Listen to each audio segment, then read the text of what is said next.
Bonsoir à toutes et à tous, bienvenue sur Backseat, bonsoir tout le monde, bonsoir le public, merci à vous, vous êtes extraordinaires, merci. Bonsoir à vous qui vous nous regardez chez vous. Bonsoir le chat, bonsoir et bonjour aussi si vous nous regardez en replay sur YouTube. Bonjour si vous nous écoutez aussi en podcast. On est parti sur Backseat pour discuter de plein de trucs et je suis entouré des plus belles personnes. Bonsoir les chroniqueurs, les chroniqueuses. Salut Léa, comment tu vas ? Oh, ça va et vous ? Mais ça va, ça fait plaisir de te retrouver Léa. Carrément, c'est la rentrée, je me suis trompée de classe, je savais pas où aller.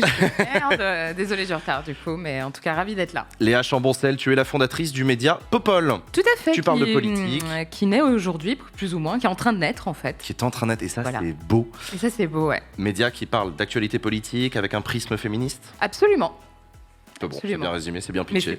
je crois que t'as compris la leçon. Et j'ai fini par Très bien. comprendre, Bravo, à force de le dire. bravo. Merci à toi d'être avec nous Léa, je suis aussi avec Claire. Comment tu vas Claire ? Bah ça va, plutôt bien. Très heureuse d'être là. C'est pas la même, c'est beaucoup plus vivant que la vie du labo. Donc tout d'un coup, avec les applaudissements, là j'en ai eu. Oui. Ça m'a réveillée. Mais merci, c'était. Bon bah On ça fait avait plaisir besoin. de te retrouver, t'as passé un bel été Claire ? J'ai passé mon été à écrire ma thèse. Donc je sais pas si on peut appeler ça un bel été. C'est un été constructif par rapport à un objectif donné, mais c'était pas vraiment des vacances. Donc bon. Claire, tu es doctorante en sciences Oui. politiques et donc tu es en train d'écrire ta thèse. Tu as combien de pourcentage de l'écriture ? J'en suis à la sous-section de la troisième partie, de la deuxième partie de mon chapitre 3. Ouais, le meilleur. Voilà, et il y a 6 chapitres. Yes. Voilà, mais Ok, c'est d'accord. seulement la première version de l'écriture, parce qu'après, il faut Ah, tu vas revenir repasser dessus, dessus. tout corriger, etc. Donc, Ah. c'est pas fini. Bah courage à toi Claire, merci d'être avec nous. Merci d'être avec nous. On est aussi avec Malek. Salut Malek. Salut Jean, salut tout le monde. Ça roule ? Très bien depuis la semaine dernière. Ouais. Ça, tu t'en es remis ? Ouais, tranquillement. Ouais, tranquillement. Non mais c'était trop cool. C'était trop cool. Franchement, c'était trop cool. Merci à toi d'ailleurs. Hein. C'était vraiment insane. Merci à Le toi. public était on fire. C'était vraiment trop bien. T'as appris l'anglais toi cet été. Pourquoi Bah, J'ai je dit- sais pas, c'était vraiment insane, le public était on fire. Ouais, on est sur Twitch, tu sais. Voilà. Malek, toi, t'es conseiller en communication politique et tu es par ailleurs chroniqueur. C'est ça. C'est reparti, les copains, pour une nouvelle saison de Backseat. Comme d'habitude, une émission d'actualité politique. On va discuter de politique, surtout avec celles et ceux qui s'en sentent le plus éloignés. C'est ça notre but. On a plein de sujets à aborder parce qu'en ce moment, l'actualité, elle est chaude, sa race. C'est parti pour un petit générique. C'est parti pour l'actu de la semaine.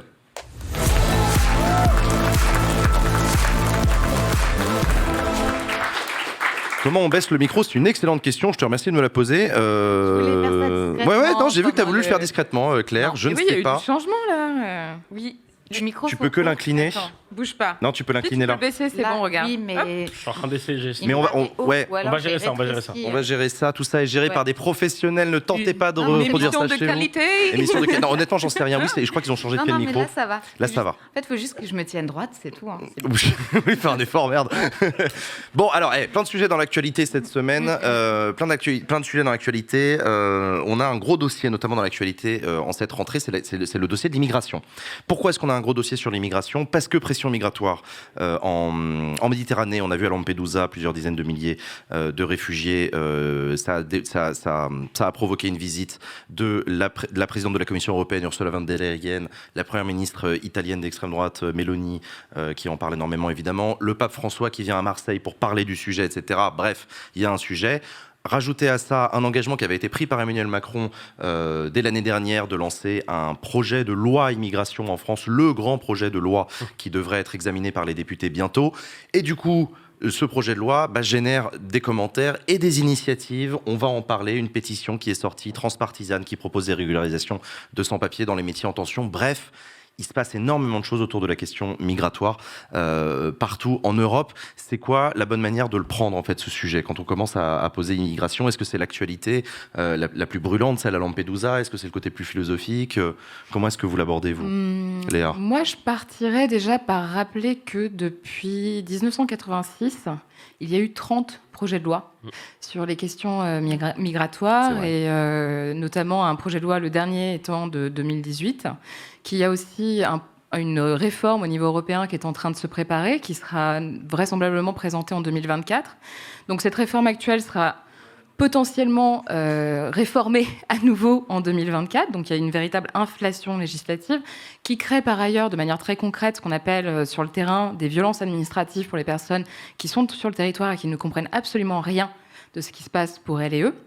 Et s'il y a bien quelque chose que l'on a perdu de vue, en tout cas sur la question en matière de politique publique sur la migration, c'est la question de l'humanité, en fait. J'ai le sentiment qu'on est de plus en plus en train de s'enfermer dans une façon d'aborder la question migratoire de manière totalement déshumanisée, qu'on en oublie, en fait, qu'il y a quand même près de 30 000 personnes qui sont mortes en Méditerranée en l'espace de 10 ans.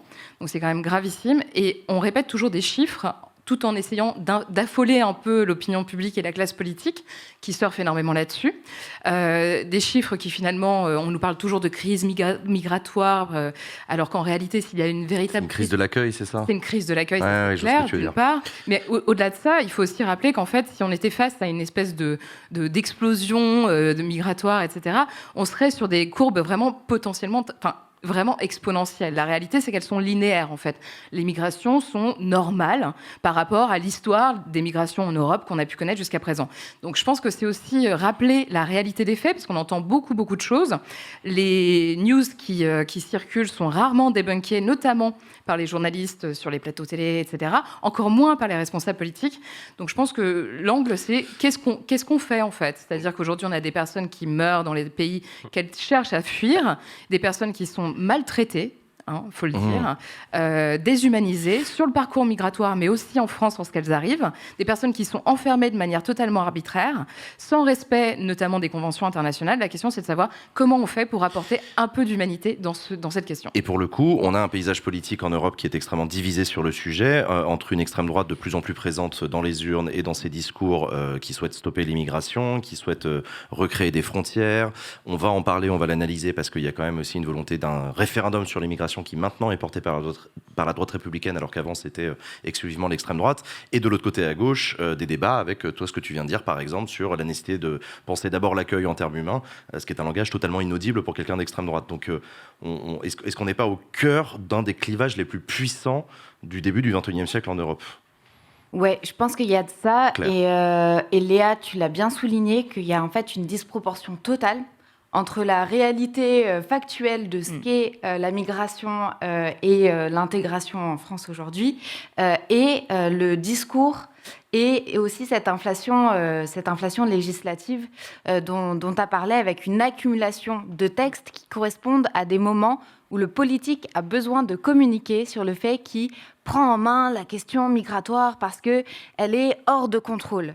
En fait, ce fantasme de l'immigration incontrôlée, en fait, il mène tout droit à la théorie du grand remplacement, etc. Donc, en fait, aujourd'hui, on est en train de dévaler cette pente-là où, en fait, à partir de discours sur le contrôle des flux migratoires, c'est très directement, du fait de la montée des idées d'extrême droite, ce genre d'idées qui sont colportées. Et ce qui, je pense, un autre angle à avoir en tête quand on parle de ces questions-là, c'est que c'est aussi le politique qui construit les catégories juridiques et mentales, imaginaires, par lesquelles on imagine et on agit envers l'immigration. Et moi, je trouve qu'un des faits un peu marquants du siècle qu'on est en train de vivre, c'est que les catégories qu'on utilise sont totalement inadaptées aux réalités auxquelles on va faire face. On a historiquement une partition depuis la Seconde Guerre mondiale entre le système du droit d'asile, donc qui accorde des statuts de réfugiés pour des personnes qui doivent fuir leur pays pour une série de raisons qui sont listées par la Convention de Genève, et on a la migration économique. Et les deux sont posés dans des registres très différents. Mais dans un contexte où la crise climatique va forcer des millions et des millions de personnes de bouger, en fait, il y a une grosse partie de la migration économique, c'est déjà des réfugiés climatiques, en fait. Sauf qu'on n'a pas les outils juridiques pour intégrer ça et construire une politique de l'accueil qui serait à la hauteur de ça, en tenant compte du fait qu'on est quand même responsable, l'Occident est quand même responsable d'une grosse partie des émissions de CO2 qui provoquent la crise climatique. Donc, de ce point de vue-là, il y a un énorme problème.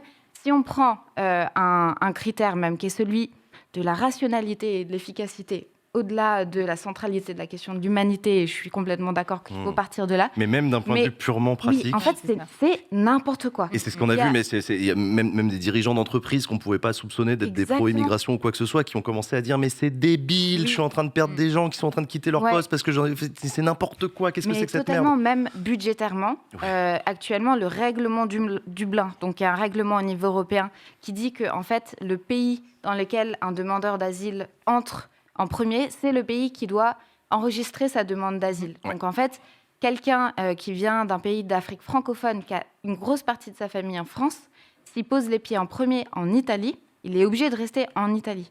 Sauf que le temps que sa demande d'asile soit examinée. En réalité, ils viennent en France. Ils essayent de traverser, parfois en y laissant la frontière entre l'Italie et la France. Et là, s'ils se font choper, on les renvoie en Italie en avion, donc on les expulse. Et donc, tu as des situations... j'ai bossé dans des assos où on accompagnait les demandeurs d'asile. Ils ont fait 3 fois le truc. Parce qu'ils ne vont pas rester en Italie, parce que leur famille, elle est là, parce qu'ils parlent français, parce que c'est ici qu'ils ont des possibilités d'intégration. Donc, c'est à la fois inhumain, et puis c'est totalement irrationnel, inefficace. Mais les deux sont liés, en fait. Parce que si on ne comprend pas les ressorts humains de la migration...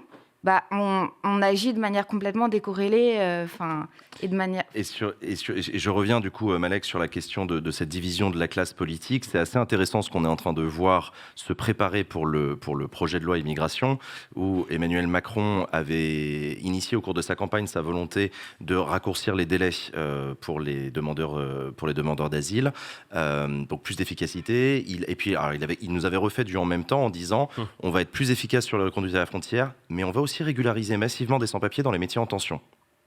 Et là, on est en train de voir ce débat se cristalliser entre, d'un côté, Éric Ciotti, les Républicains, qui rejoint le Rassemblement national dans sa demande d'un référendum sur l'immigration pour arrêter l'immigration, et de l'autre côté, à gauche, un débat pour savoir est-ce qu'il faut accepter ou pas la régularisation des sans-papiers sur un critère de tension des métiers dans lesquels ils bossent.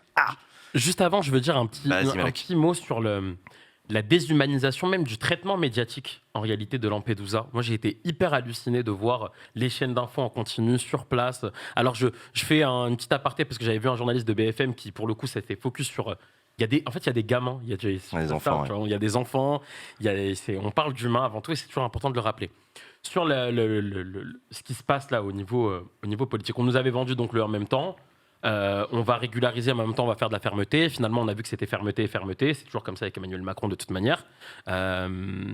Et là, ce qui va être intéressant, il y a aussi une partie de 2027. Désolé de voir aussi un peu de politique derrière tout ça, mais il y a une grosse partie de 2027 là, qui se joue derrière la carte immigration, avec Gérald Darmanin qui veut en faire clairement son fer de lance pour 2027. Il y a un enjeu personnel de Darmanin. Il y a un enjeu personnel. Donc, de son côté, il va avoir le soutien de la droite, de l'extrême droite, in fine, puisqu'il va finir par leur donner des garanties. Ça, je le vois venir gros comme une maison. Sauf qu'on a parlé tout à l'heure de l'initiative transpartisane qui demande donc la régularisation des travailleurs sans papier à côté. Et là, peut-être qu'il va y avoir même un conflit au sein même de la Macronie. Version 2023. Parce que cette tribune dont tu parles, elle a été co-signée par différents parlementaires issus pour partie de la Macronie et pour partie de la gauche, notamment écologistes, communistes et socialistes, à l'exception des insoumis qui refusent de la signer et qui s'en sont exprimés à plusieurs reprises, parce que cette tribune, je l'ai lue sur ma chaîne pour ceux qui étaient avec moi, et pour les autres, c'est une tribune qui propose de massivement régulariser des travailleurs sans papier actuellement en poste dans les métiers les plus en tension, notamment la restauration, l'hôtellerie, le BTP, etc. Vous voyez, cette fameuse photo et tout. On va l'analyser quand même un petit peu, non pas tant la photo, mais la tribune, parce que le bonhomme que vous voyez à gauche de l'image au premier plan, c'est Sacha Houlié. Ouais. Et Sacha Houlié, c'est le président de la commission des lois à l'Assemblée nationale. C'est pas un petit député de la Macronie qui veut exister médiatiquement. C'est un des bonhommes les plus importants sur ce texte de loi-là. Et lui, vous le voyez, il serre la main à des gens de gauche, il serre la main avec un travailleur dans une cuisine pour symboliser le fait que, oui, nous, une partie de la majorité de la Macronie, sommes prêts à voter des régularisations des sans-papiers. Alors, Sacha Houlié, qui c'est donc ancien socialiste, que moi j'ai croisé au mouvement des jeunes socialistes à mon époque. La chance. Ou pas. Et surtout quelqu'un qui se vante comme étant de l'aile gauche. Je ne sais toujours pas ce que c'est de la Macronie, mais apparemment il est de l'aile gauche de la Macronie. Cependant, il n'a jamais fait en fait de pas de côté depuis 2017, ou alors très très très légèrement. Et cette tribune, je suis désolé de le dire, mais je ne peux y voir qu'une validation sous-marine de l'Élysée. et d'Emmanuel Macron pour aller contrer Gérald Darmanin et ses envies de surexister. C'est intéressant. Pour toi, Sacha Ollier n'a pas pu signer de son propre chef cette tribune. Il a forcément eu la validation du château de l'Élysée, qui était d'accord pour qu'il la signe, et ça permet de contrebalancer Darmanin. Surtout que Darmanin, il va se planter en fait. C'est ça. Ouais. Alors, explique-moi, ça m'intéresse, parce que de l'autre côté, il y a quand même Éric Ciotti, je les sais Républicains. pas si tu as terminé, Malek, mais moi j'abonde dans ton sens, parce que j'ai exactement la même lecture en fait de cette espèce de traquenard politique qu'Emmanuel Macron est en train de lui dresser. En réalité, c'est ça. Explique-moi. C'est simple. Darmanin, il se veut comme étant la personne en capacité de rassembler la droite pour 2027. Là, il va se trouver face à une Assemblée nationale qui va être totalement divisée, une majorité qui va être divisée, une majorité qui va avoir besoin des LR pour voter sur ce texte, et LR qui ne veulent absolument pas faire de concessions sur la question de la régularisation justement des sans-papiers, qui la refusent en bloc. Ils ne veulent pas voter ce texte. Ils ne veulent pas voter ce texte. Si jamais le 49.3 est d'ailleurs sorti par le gouvernement, ils menacent d'une motion de censure. Ça va très très loin quand même. Et un Gérald Darmanin qui du coup va être quand même bien en peine face à cette composition de l'Assemblée nationale, et qui finalement va se planter comme éprouvé, qu'il n'est pas en capacité de vraiment réunir la droite. Ça va être ça en fait. Et donc du coup, face à cet aveu d'échec, à mon avis, il peut clairement se casser la gueule. Je serais pas surprise. Enfin, moi, je vois bien un truc un peu comme toi, genre vraiment télécommandé, sachant qu'il faut pas oublier que quand même la question de la migration au sein d'En Marche, d'expérience, et on le sait avec 2018, est excessivement clivante. Ils ont perdu des députés en 2018. Ils ont perdu un groupe de députés qui se sont barrés en disant ça c'est mort. C'était la loi Asile-Immigration. C'était la loi Asile-Immigration en 2018. Ce texte, on ne le votera pas. C'était une des premières fois que les députés de la Macronie, depuis 1 an en poste, s'opposaient à un texte pour certains, et qui ont même quitté le groupe. Je veux dire, il y en a quand même qui se sont barrés, qui ont créé un autre groupe. C'est quand même assez intéressant. Ensuite, de voir, moi je voulais quand même réagir sur les tribunes. Oui. Vraiment. Parce que moi, je l'ai lu aussi, cette tribune. Parce que quand même, je m'intéresse un peu à la politique, c'est peut-être pour ça que je suis là. Et pour être honnête, j'ai été excessivement choquée. J'ai été excessivement choquée de voir que finalement, cette déshumanisation est en train de prendre à gauche aussi. Parce qu'en fait, aujourd'hui, les travailleurs sans papier sont devenus une espèce de variable d'ajustement de nos enjeux économiques et financiers, commerciaux, industriels, etc. Et qu'on se sert de personnes, encore une fois, humaines, comme une variable d'ajustement. Et on justifie par le fait que le métier est en tension, le fait de donner des papiers ou pas. Quand j'ai lu cette tribune, moi, il y a une phrase qui a résonné dans ma tête, c'est « on veut ceux qui travaillent, pas ceux qui rapinent ». Et c'est le discours qu'a prononcé... Ils l'ont écrit dans la tribune, non? Non. C'est ce qui a un peu résonné dans ma tête, parce que c'est ce qu'a prononcé Gérald Darmanin quand il a présenté à l'automne dernier ce projet de loi devant l'Assemblée nationale. Il avait dit ça, tout le monde était choqué, offusqué, et la gauche en premier. Hein. Je veux dire, ceux qui sont en train de se faire des papouilles sur la photo, c'était les premiers à dire que c'était absolument inadmissible. Quand tu regardes le fond de la tribune, c'est exactement ça. On est bien d'accord, on veut bien. Mais même, moi j'ai regardé s'il y avait une approche genrée dans les propositions qui étaient faites. Alors, on est bien d'accord quand même, il faut aider les femmes à rester sur le territoire à condition qu'elles veulent bien travailler. Voilà. Ouais, approche donc, vraiment, mais totalement économique. Enfin, vraiment, genre, complètement opportuniste par ailleurs, mais tu vois, de la question migratoire. Ça illustre très très bien le grand écart, enfin l'explosion à 180 degrés du paysage politique dont je parlais. C'est qu'en fait, la présence dans le texte de loi aujourd'hui de la régularisation des sans-papiers dans les métiers en tension, c'est la raison pour laquelle les Républicains ne vont pas voter la loi et pour laquelle LFI ne va pas voter la loi. Exactement. C'est la même raison. Ouais. Et pour exactement les raisons inverses. Parce qu'Éric Ciotti l'a dit, pour lui, c'est une loi de gauche. C'est un truc de gauchiste. Là, votre truc de régularisation, c'est mort jamais. C'est vraiment une loi de gauche et c'est hors de question que je la vote. Et de leur côté, les Insoumis, comme tu viens de le dire, pour ces arguments-là, proposent un texte alternatif en disant mais non, on ne va pas faire de la variation d'ajustement et tout. Et donc, on est au cœur d'un clivage qui est hyper impressionnant. Claire. Ouais, moi, pareil, j'ai été un peu remuée par cette tribune et de voir qui l'avait signée. Parce qu'en fait, ça acte la victoire de l'extrême droite sur un peu le déplacement de la fenêtre d'Overton, donc la fenêtre de ce qui est audible et acceptable d'entendre dans le débat public. En gros, parce que c'est toute une fraction de la gauche qui renonce à ce qui la fonde historiquement, c'est-à-dire une vision humaniste et une vision non économiste et non strictement utilitaire de ce qu'est une personne humaine. Parce que la vision de la société que ça colporte, c'est ok, les migrants, on en veut bien, mais en fait, leur lien avec la société, il va être strictement économique. Et capitaliste. Donc en fait, et capitaliste, bien sûr. Ouais. Et donc, ça exclut toute la vision dense de ce que l'intégration peut être, en fait. Parce que donc ça veut dire on a besoin d'eux là pendant 5 ans, et après, quand le métier est plus en tension, ils repartent. Enfin, et en fait, ça contredit l'idée que, en fait, une société, il y a quand même plus qui nous réunit que simplement les besoins économiques de quelques grands patrons, quoi. C'est plus que ça, une société. Et que des gens de gauche renoncent sur ce truc-là, c'était plombant, quoi. Il y a quelqu'un dans le chat qui dit que ça s'appelle un compromis législatif. Oui, mais en fait... Non, mais c'est une bonne question. Est-ce que c'est un compromis ? Oui, mais la lisière, là, avec la compromission, pour moi, elle est vraiment très, très, très, très fine. Et je trouve ça dommage et peu rigoureux, en fait, sur les valeurs que sont censées représenter la gauche dans le paysage politique. Malek. Non, moi, je pense à la finalité de tout ça. Le texte, déjà, c'est quoi le contenu final 1 ? Et puis politiquement, jusqu'où va Gérald Darmanin ? Jusqu'où l'arrête Emmanuel Macron ? À quel moment il est peut-être même invité à faire un pas de côté et à quitter Beauvau ? Est-ce que c'est ce que attend aussi peut-être Emmanuel Macron pour l'interrogation ? Exactement ce que lui a fait à Bercy, quoi, de se barrer pour ensuite tuer le père. D'ailleurs, j'ai vu quelqu'un dans le chat qui disait Darmanin est à Macron ce que Macron était à Hollande. J'aime bien l'analyse, elle est pas mauvaise. Ouais. Non, mais c'est. Donc casse-toi. Non, il y a un côté casse-toi. Il y a un côté casse-toi. Et non, je suis assez d'accord. J'aime bien l'idée. Ok. Non, excuse-moi. Et donc du coup, je sais plus ce qu'on disait. On était en train de parler. Mais moi, toujours de ce même sujet. Est-ce que des députés insoumis, des députés de gauche, vont refuser de voter des amendements qui proposeraient la régularisation de travailleurs sans papier ? Ça, c'est chaud. Au motif que, etc. Mais parce que eux aussi, ça va les diviser. D'ailleurs, la gauche est divisée. Déjà, on en a parlé. On est en train d'en parler.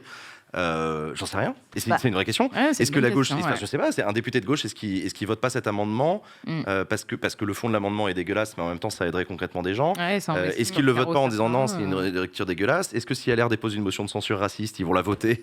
Tu vois est-ce que c'est quoi le plus important, c'est de faire dégager Macron, ou c'est d'avoir point de vue la tribune et les réactions qu'il y a pu avoir à la tribune, ça dessine quand même assez clairement des positions qui vont être tenues dans les votes. Enfin, je vois pas comment les députés reviennent sur quelque chose qu'ils ont affirmé en étant vocalement contre le propos de cette tribune, en disant si quand même je vais le signer. De toute façon, moi, à mon avis, là, ça va être tellement le bordel sur ce texte à l'Assemblée que je vois même pas une régularisation concrète arriver pour qui que ce soit à l'issue de ce débat. Donc, sachant que le débat va débuter au Sénat, du coup. Il débute le Sénat le 6 novembre prochain, juste après les élections sénatoriales dont on parlera dans la deuxième partie de l'émission. C'est fou ce qu'elle est bien faite, cette émission. En mode encore plus sale que le départ, quoi. Et on s'attend à ce que la droite gagne encore des places au Sénat. D'ores et déjà, le Sénat, en tout cas les Républicains au Sénat, ont dit qu'ils ne souhaitaient pas voter ce texte en l'état. Ils le trouvent trop à gauche. Mais ils l'ont adopté en commission. Et ils l'ont amendé dans une version encore plus vénère. Ils ont adopté une version amendée. Oui, bien sûr. Oui, bien sûr. Les Républicains demandent un référendum sur l'immigration. Ce qui continue à être un sujet que moi je ne comprends toujours pas. Ça veut dire quoi un référendum sur l'immigration ? C'est quoi la question que tu poses ? Mais déjà, c'est quoi cette obsession derrière l'immigration ? Enfin, moi, la seule raison que je vois, c'est le bouc émissaire. Bien sûr. Mais ça, c'est important d'en parler. Genre, pourquoi les politiques sont autant obsédés par l'immigration ? En tout cas, sur ces discours-là, effectivement, c'est sur une question de substrat. Oui, c'est ça, de cohésion nationale autour d'une identité culturelle, etc. Et que non, mais c'est raciste, un peu clair. Non, mais évidemment. C'est même pas ça. Moi, je pense que c'est vraiment facile, en fait. Quoi, il y a trop de chômage en France. C'est les immigrés. Il y a trop d'insécurité en France. C'est les immigrés. Mais on n'a pas bougé. On n'a pas bougé. On est toujours la même adresse. A-t-on besoin d'un texte ? On avait eu des élus de droite au moment, parce qu'il y avait eu les débats sur la réforme des retraites et sur la loi d'immigration qui devait arriver plus tôt dans l'année, qui s'étaient superposés l'un l'autre. Et tu avais vraiment des gars qui étaient en train de t'expliquer mais les gars, si on met la retraite à 64 ans, c'est aussi parce qu'il y a trop d'immigrés. Donc en fait, pour vous expliquer, mais les gars, ce n'est qu'un prétexte. Et on le voit aussi, il y avait Gérald Darmanin là, qui s'exprimait dans les médias il y a quelques jours. C'est fou le vide qu'il a derrière son discours sur l'immigration. Il n'y a qu'une volonté d'exclure de l'immigré parce qu'ils sont trop en France, quoi, c'est tout. Et alors pour le coup, l'un des arguments qui est présenté, parce qu'ils sont pas autour du plateau, donc du coup je le fais à leur place, qui est présenté par les personnes qui veulent un tour de vis sécuritaire sur l'immigration, c'est oui, mais l'opinion publique est d'accord. L'opinion publique veut restreindre l'immigration, l'opinion publique veut fermer les frontières. Il y a encore un sondage qui a été cité tout à l'heure dans le chat qui disait que les Français étaient majoritairement contre l'immigration légale. Oui, mais ça marche pas comme ça. Si la politique c'est juste l'opinion veut ça, donc on applique ça. Même la mesure de l'opinion publique sur ces questions-là, c'est compliqué en fait. Il y a un super texte de Pierre Bourdieu sur la construction de l'opinion publique et la manière dont en fait on prend juste des gens dans la rue avec une question spécifique. Est-ce que c'est vraiment leur opinion profonde qu'ils auraient eu, par exemple, à l'issue d'un débat démocratique, en confrontant... Donc, en fait, l'opinion publique, c'est quelque chose aussi de très vaporeux. On s'en sert toujours quand elle est dans notre sens, hein, jamais dans l'autre. Oui, la retraite à 64 ans, l'opinion publique était contre. Mais là, sur des questions qui touchent aussi à des valeurs fondamentales d'humanisme, etc., je trouve qu'il y a une espèce de rigueur à avoir et de ne pas laisser ça glisser vers les gens demandent ça, donc on va faire ça. Mais c'est ça, et surtout les gens demandent quoi voilà. Ah oui, non, mais c'est ça, et c'est pour ça que je dis la question qu'on pose, et d'ailleurs c'est une des limites, et c'est un sujet passionnant, mais qu'on abordera une autre fois sur les limites d'un référendum. Est-ce qu'on peut poser toute question dans un référendum Un démagogue te dira, bien sûr, le peuple fait ce qu'il veut, il est souverain. Et puis t'en as d'autres qui disent, en fait, non, il y a des questions de droits humains qu'en fait, tu peux pas demander aux gens comme ça ce qu'ils en pensent. Surtout, en général, c'est oui ou non. Mais oui, non, mais c'est ça. La question s'était posée à l'époque du mariage mariage pour tous et tout, en disant, mais en fait, non, on va pas donner. L'avenir Vous pensez que Macron, il peut lâcher sur le référendum ? Non. Ah ouais ? Non, par contre, je commence à... Attention, prédiction Jean Massier, je me plante toujours, mais je le fais quand même. Il va donc se passer l'exact contraire que ce que Jean va annoncer dans Exactement. Donc, il va y avoir un référendum. Je commence à me dire que Emmanuel Macron va se diriger vers un référendum au cours de son deuxième quinquennat, là, sur la question institutionnelle, dans laquelle il y aura réforme de la Ve République, IVG dans la Constitution et immigration aussi dedans. Il va nous faire un package en même tentiste. Ouais. Ça va être compliqué d'être pour et compliqué d'être contre en fonction de si tu es de droite ou de gauche. Dans les deux sens, ça va être chiant pour des raisons différentes d'être contre. Je le vois, mais gros comme une maison arriver avec IVG dans la Constitution, restriction de l'immigration. Vous votez ou votez pas. Ah non, mais et ça va être un truc. Mais est-ce que tu peux poser plusieurs questions à la fois Bah si tu poses une question, tu réformes la Constitution. C'est une réforme de la Constitution. Donc tu fais un package et tu dis nouvelle Constitution, vous êtes pour ou vous êtes contre. Bien sûr que tu peux. La réforme de 2008, il y avait une quinzaine d'articles qui étaient modifiés. Il y en avait des articles additionnels, des trucs qui ont été retirés, on a créé le défenseur des droits, on a machin. Oui, mais c'était pas un référendum. Non, 2008, c'était le Congrès, t'as raison. Ouais. Mais référendum 2005, si, tu peux faire plusieurs changements. Tu peux faire un référendum sur plein de trucs. Tu fais un package. Alors qu'un préférendum... Excuse-moi Claire, vas-y. Spécifiquement sur la question migratoire, c'est compliqué de faire un référendum parce que, ok, disons, la réponse majoritaire, c'est non. Alors quoi, on construit des murs partout, et c'est là aussi où on en vient à cette espèce de déconnexion entre la manière dont se pose le débat public et politique et la réalité des mouvements humains, en fait. Tu peux mettre des frontières. Là, il y a beaucoup d'études qui, là, décryptent comment, en fait, il y a des fonds publics incroyables qui sont mis dans du matériel pour sécuriser les frontières, pour reconduire tout le monde à la frontière. Et en fait, ça ne marche pas parce que les gens bougent, en fait. Et de plus en plus, ils vont être forcés à bouger. Donc, un non, on ne veut pas d'immigration. Enfin, ça se traduit comment en politique publique, en fait ? Et dernier point là-dessus, et ensuite on va enchaîner, on a un autre sujet à aborder, mais il y a aussi la figure de Meloni en Italie qui commence à... Enfin voilà, qui essaye d'apparaître comme l'alternative d'extrême droite à une politique migratoire en Europe, qui essaye d'être la jeune chef d'État, chef de gouvernement européenne qui essaie de mettre ça.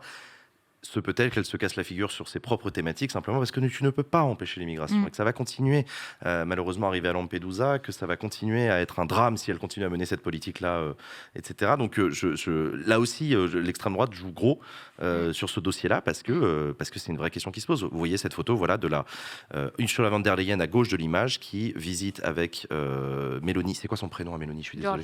Giorgia Meloni, pardon, au centre de l'image et probablement un député à côté sur l'île de Lampedusa. Ça vous a pas surpris qu'elle s'affiche avec Mélanie comme ça Non. Elle est dans son rôle d'aller sur site. Là, elle va sur site. Elle est obligée d'aller avec le chef ou la chef d'État de l'endroit où elle est. Je pense que là, ça va pas au-delà de ça.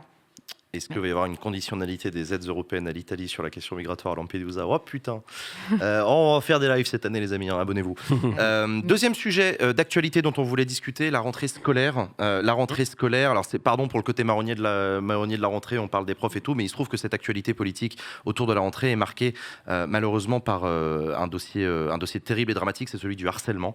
Le harcèlement, un petit garçon s'est donné la mort à Poissy et il se trouve que des révélations ont montré que les relations entre la famille et le rectorat pointaient plutôt vers un gros dysfonctionnement et un manque d'humanité du côté du rectorat. Et de l'autre côté, quelques jours plus tard, un collégien a été interpellé dans une salle de classe par des policiers, puisque ce collégien est, semble-t-il, accusé d'être un harceleur. C'est deux informations très dures pour des raisons très différentes, mais voilà. Le sujet du harcèlement scolaire est un sujet qui arrive dramatiquement au cœur de nos discussions autour de cette rentrée scolaire. On va aussi ensuite discuter de la question des postes, parce que ça aussi c'est un sujet de la rentrée dont on a peu parlé. Et puis il y a le sujet de l'abaya qui est encore un autre sujet, mais qui est plutôt la polémique sur la rentrée qui... Bref, sur cette question du harcèlement scolaire, nouveau ministre de l'Éducation nationale, Gabriel Attal, qui l'a dit, il a affiché dans son bureau, il a un poster contre le harcèlement, il veut faire une priorité absolue de la lutte contre le harcèlement scolaire. Ils sont censés présenter un plan le 25 septembre, donc la semaine prochaine.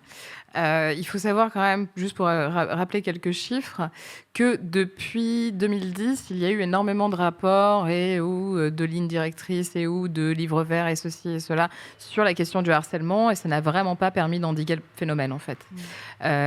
Encore des chiffres, 800 000 à 1 million de collégiens disent subir du harcèlement scolaire chaque année, donc c'est quand même énorme, collégiens-collégiennes bien entendu. Et il faut savoir que selon un rapport sénatorial qui a été publié en 2021, 65% des enseignants et enseignantes se sentent totalement démunis face au harcèlement, notamment en raison d'un manque de formation, des difficultés à le détecter et une absence totale de soutien de leur hiérarchie. Par ailleurs, il faut quand même rappeler, on va parler des postes, mais c'est en lien, que de nombreux postes, notamment médicaux, sociaux, sont à pourvoir et n'ont pas été pourvus, sont en souffrance. C'est-à-dire que tous ces postes-là, dans les collèges, lycées, primaires, etc., sont des postes qui n'ont pas été pourvus. Et que, pourtant, 13% des moins de 18 ans souffrent d'un mal-être profond. Donc, à la fois, on veut lutter contre le harcèlement, mais on ne fait rien pour faire en sorte de recruter des personnes compétentes sur ces questions au sein des établissements scolaires. Les profs ne sont pas formés. Il y a des plans qui se succèdent, qui ne sont pas efficaces. La question qu'on peut se poser, c'est est-ce que ce ne sera pas un énième plan de communication de la part du gouvernement ? Je ne l'espère pas. On verra ça la semaine prochaine. Il sera présenté la semaine prochaine. Sur la question du harcèlement, effectivement, c'est en lien avec le manque de postes. Ouais, mais je pense que c'est en fait emblématique de la manière de faire de la politique de ce gouvernement sur beaucoup de sujets et d'événements. C'est la politique poster. Je pense que ce côté, on affiche un truc. Il y a un jeune qui se donne la mort suite à du harcèlement. Qu'est-ce qu'on fait ? Coup de com', on envoie un flic arrêter un jeune dans une salle de classe. Et il y a ce côté, l'utilisation d'images, d'annonces choc. Et j'ai vu dans le chat quelqu'un qui disait, on a l'impression, pour chaque sujet, le gouvernement veut en faire une priorité, mais pourtant rien ne change. Mais en fait, c'est exactement ce que tu décrivais, Léa, dans le côté, en fait, pour lutter contre le harcèlement scolaire, il faut que les profs aient du temps, soient bien dans leur classe parce qu'ils ne sont pas débordés par le nombre d'élèves ou par le fait qu'ils sont crevés. Donc, il faut plus de profs. Il faut des psys dans les établissements scolaires. Et là, c'est pareil, la médecine scolaire, c'est quelque chose qui est vraiment en souffrance, tu l'as souligné. Donc, en fait, c'est... les coups de com', ça fait partie de la politique, mais ça doit normalement venir en queue de comète de politiques publiques qui ont une certaine réalité. Et là, en fait, c'est un enchaînement de plans et puis de ce genre de coups de com' qui sont aussi... Enfin, il y a quand même une arrestation dans une salle de classe. Enfin, c'est aussi... Et c'est aussi le signe sous lequel se place cette rentrée avec ce nouveau ministre. C'est l'autorité, quoi. Il y a un peu un côté, on va serrer la vis. On va en parler. Jeune, mais je suis d'accord avec toi. Il y a aussi quelque chose que moi je trouve très intéressant, parce que pour le coup, pour avoir travaillé par le passé sur ces sujets-là, il y a aussi une mutation profonde du modèle de l'éducation nationale qui doit se diriger vers quelque chose de plus humain. Alors ça nécessite du temps et des moyens, mais ceci étant dit, l'éducation nationale est aussi une grosse machine extrêmement inhumaine dans sa manière de gérer les profs. Les profs, quand ils te montrent les courriers qu'ils reçoivent du rectorat, leur employeur, la manière dont ils parlent aux profs, l'absence totale de gestion des ressources humaines, les parents d'élèves avec le rectorat aussi, c'est une machine froide, c'est terriblement bureaucratique, l'éducation nationale, et je ne veux pas remettre en cause la qualité des personnes et des fonctionnaires qui bossent dans les rectorats, mais eux-mêmes témoignent d'une souffrance en disant « mais putain, on est glaciaux dans notre manière de gérer l'éducation nationale ». Or, le harcèlement, c'est typiquement ce sujet profondément humain, sensible, fragile.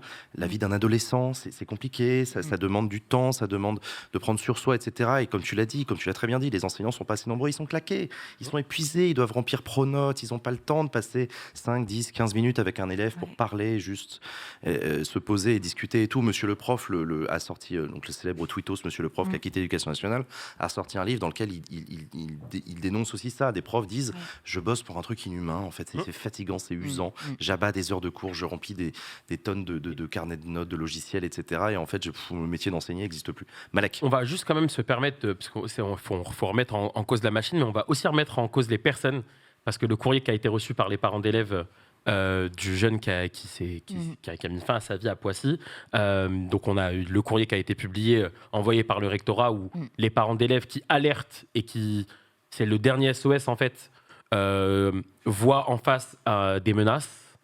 Là, c'est les personnes aussi, parce qu'il y a une personne déjà qui a rédigé ce courrier, il y a une hiérarchie qui a validé, et donc à un moment, il va falloir peut-être remonter toute cette chaîne et établir les responsabilités, mais ça, c'est une chose. Et sur le système, sur la machine, tu l'as dit, prof, à la base, c'est une vocation, et il faut se rendre compte qu'aujourd'hui, la machine est en train d'anéantir des envies profondes des gamins, de se donner pour des gamins.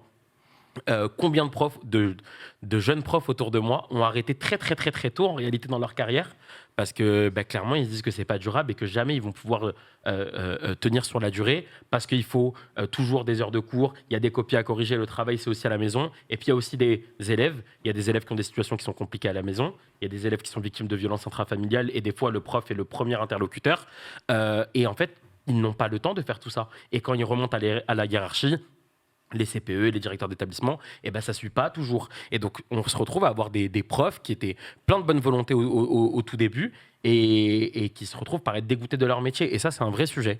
Et sur le harcèlement, on nous a toujours balancé, donc c'est le grand terme d'Emmanuel Macron, des mandats Macron, c'est la grande cause. À chaque fois, c'est une grande cause du quinquennat. Grande cause du quinquennat, c'est très cool, mais à un moment, c'est quand on a des putains d'actes en face. C'est juste ça. Non, mais je suis d'accord avec toi. Alors évidemment, une actualité en chassant une autre, et finalement elles s'enchassent assez bien l'une dans l'autre, autour de l'abaya et du harcèlement scolaire, est arrivée à nouveau l'idée de l'uniforme à l'école. Ça y est, ça revient.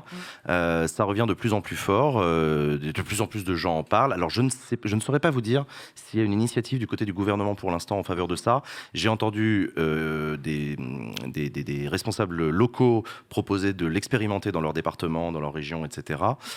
Et dans leur ville. Mais l'uniforme à l'école, là aussi c'est pratique, ça coûte pas très cher, c'est vu comme une martingale, comme une espèce de solution. Vous savez à quel point je suis contre l'uniforme à l'école pour tout ce que ça représente, etc. Mais essayons d'analyser ça aussi. Parce que ça dit quelque chose aussi d'un rapport à la jeunesse, quoi. Ce que tu n'as pas dit, c'est que oui, Gabriel Attal a été nommé ministre de l'Éducation nationale, mais apparemment il a été secondé par Christina Cordula dans ses fonctions, puisque maintenant on parle de stylisme dans l'Éducation nationale. On parle abaya et puis on parle uniforme. Ok. Donc là, le gouvernement nous dit, ok, on fait des appels à expérimentation, dites-nous si vous êtes volontaire, et puis on va suivre ça, ça va être encadré, etc. Ok. Est-ce que c'est une réponse à tout ce qu'on nous met comme problématique en face que réglerait l'uniforme ? Absolument pas. Ce n'est qu'un déguisement, encore une fois, mesure gadget. Donc allons-y, expérimentons, mais c'est comme pour la petite amende forfaitaire sur la consommation du cannabis. Il n'y a aucun lien entre les deux, je l'admets. Mais par contre, on nous a jamais fait de bilan de cette amende forfaitaire. On n'a jamais regardé s'il y avait eu un impact sur la consommation, sur le trafic, etc. Allez, allons-y. Ça éclate Gabriel Attal, grand bien lui fasse, qu'il expérimente, mais je demande qu'on fasse une petite étude à la fin et qu'on regarde et qu'on fasse le bilan. Et attention aux trous de boulettes dans votre uniforme. C'est intéressant parce que, effectivement, l'uniforme est présenté par le gouvernement comme étant une solution pour réduire les inégalités. Alors bon, ça c'est... Non, pour les cacher. Pour les camoufler, vraisemblablement. Et il se trouve qu'il y a un rapport de France Stratégie qui vient de sortir et qui détaille comment l'école, au lieu d'amortir ces fameuses inégalités sociales, tend à les amplifier. Et au fil des années, en fait, de la maternelle au lycée, il y a une accélération, notamment durant le collège, tant et si bien que, voilà les résultats, 62% des enfants d'ouvriers non qualifiés obtiennent leur baccalauréat, dont 34% dans la filière filière générale et technologique contre 94% des enfants de cadre. Donc bon, j'aimerais bien que le gouvernement se saisisse aussi de cette question et que tout le monde ait de réelles chances. Et si on leur met un uniforme, ils auront tous la même chance. Enfin, peut-être. Léa, oui, non, mais ouvre les yeux. Mais finalement, mais c'est vrai, la solution est là. Et non, mais je suis de mauvaise foi, tu sais. Non, mais moi aussi, je vais là sur ce sujet-là. Non, mais c'est vraiment très agaçant parce qu'en plus, non seulement, sans compter le côté un peu vieux jeu, enfin, je suis désolée, mais c'est vraiment un vieux truc, quoi. L'uniforme, c'est une obsession de vieux. Voilà, désolée, mais passons à autre chose déjà. Ça n'a Alors, jamais... pour être honnête, et je te passe la parole tout de suite, Claire, beaucoup de jeunes sont favorables à l'uniforme à l'école. Beaucoup de jeunes sont favorables à l'uniforme. Peut-être parce qu'ils adhèrent aussi à cette vision qui leur survend les années 60 comme étant les meilleures années, visiblement, de l'histoire. Non, mais tu vois, il y a un discours. Donc, il y a plein de jeunes qui sont favorables. Faudrait savoir pourquoi. Ils peuvent acheter des uniformes et ils seront libres de les mettre à l'école. Mais... Ce que je leur dis, en général, ils apprécient pas trop. Mais vas-y, Claire. Mais en fait, je suis franco-britannique. Du coup, tous mes cousins, cousines portent l'uniforme à l'école. Et pour en avoir discuté un peu avec eux, c'est pas du tout un facteur d'atténuation des inégalités qui pourraient être basées sur comment chacun s'habille, parce que en fait il y a une hiérarchie qui s'installe entre ceux ça se voit qu'ils ont un uniforme de seconde main. Il y a des nuances dans l'uniforme qui s'installent, donc pas du tout un moyen de gérer ça sur le plan de l'égalité. Et puis, une autre question, c'est il y a un gros débat en Angleterre sur la longueur de la jupe. Donc quand les filles portent des jupes, on y est. Voilà. Oh, les amendements. Oh là. Voilà. Oh, l'odeur. Non mais et du coup, on retombe sur des problèmes qu'on va sûrement aborder lorsqu'on va parler de l'abaya, c'est-à-dire que c'est une mesure de contrôle du vestimentaire, donc des corps. Et sur qui ça va tomber encore? Ça va être sur les jeunes adolescentes et sur, est-ce que c'est trop court, trop long? Purée, qu'est-ce qu'on fait? Enfin, on va mettre un nombre de centimètres. Elles vont devoir mesurer proportionnellement à la longueur de leurs jambes. Alors moi, j'ai porté l'uniforme quand j'étais moi aussi, j'allais témoigner, au lycée. J'ai fait une année en Australie et j'avais raccourci ma jupe, j'avoue. Et personne ne m'avait rien dit. C'était pas réglementaire, mais tu l'as inventé. Je l'avais quand même fait. Non, mais justement, alors, du coup, puisque c'est le moment témoignage, il se trouve que moi, donc, j'ai un parcours scolaire extrêmement chaotique qui m'a emmené dans plein de modèles d'écoles différents. Et donc, du coup, j'ai vu énormément de choses différentes. Et j'ai notamment connu le privé catholique et l'internat. Et donc, au cours de ma scolarité, j'ai à la fois porté la blouse et l'uniforme. Alors, la blouse, trop mignon avec ta petite raie sur le côté. Tu m'aurais vu à la messe et tout. Ah bah attends, enfant de cœur et tout, bien sûr. Est-ce qu'on met un donation goal photo de gens en uniforme? Je suis pas sûr qu'il en existe, tu vois. Je suis même pas sûr qu'il en existe. Mais donc la blouse, en l'occurrence, c'était dans une école où, pour une raison que j'ignore, les CM2 n'en portaient pas. Et moi, je suis rentré dans cette école en CM2. Donc déjà, quand j'y repense rétrospectivement, je me dis, mais du coup, l'uniforme n'en était pas un. Genre, nous, on n'en portait pas, et les autres dans la cour en portaient, et tous les autres, les plus petits que nous, en portaient. Donc déjà, il y a une question sur l'uniforme que je trouve bizarre. En plus, la blouse, bon, là, c'était vraiment clairement quasiment assumé, c'était vraiment vieille France. La blouse, comme si ça protégeait encore les vêtements, comme à l'époque et tout. Bon, bref. Mais ça, c'est des souvenirs, j'étais petit. Et plus tard, au collège, j'ai connu l'internat avec uniforme. Et j'ai vu exactement ce que tu viens de dire, c'est-à-dire la vaste blague que c'est, l'idée de se dire qu'on va camoufler les inégalités, mais il ne faut vraiment pas connaître les ados pour croire qu'on ne sait pas qui est riche et qui est pauvre dans la classe ou dans la bande de potes. Mais l'idée de la différenciation qui passe par les vêtements, cette idée-là, elle est d'une bêtise crasse. Par ailleurs, vous ne pouvez pas réglementer les chaussures. Qu'en fait, très très peu de pays qui ont des uniformes ne réglementent les chaussures. Ouais, je suis désolé, mais les godasses, vous le savez comme moi. Les godasses, il y a des styles de godasses différents, il y a des prix de godasses différents, etc. Par ailleurs, je vous rappelle que les adolescents sortent le week-end. Voilà, ils portent pas l'uniforme. Et ça, vous le voyez au Japon, par exemple, très intéressant. Le Japon, vous connaissez comme moi les styles vestimentaires des Japonais dans leur vie personnelle. Ils font péter d'autant plus qu'il y a l'uniforme à l'école. Donc l'idée que les jeunes deviendraient aveugles à leurs propres potes en ne sachant plus qui écoute du rap, qui écoute du rock, qui est riche, qui est pauvre et tout, c'est mentir à soi-même à un point de naïveté que je trouve complètement ahurissant. Et donc voilà, donc oui, moi je peux témoigner en tant qu'ancien qui a porté. Puis par ailleurs, alors tous les arguments sur le harcèlement scolaire, l'uniforme, il faudrait reculer le harcèlement. Les plus gros passages à tabac dans des cours de récré, je les ai vus, tout le monde portait un uniforme. Alors c'était très joli à l'image, mais c'est une réalité. Non, mais il y a un moment, voilà, c'est un fantasme, l'uniforme à l'école, ça me rend dingue. Et ça me rend même dingue qu'on en parle.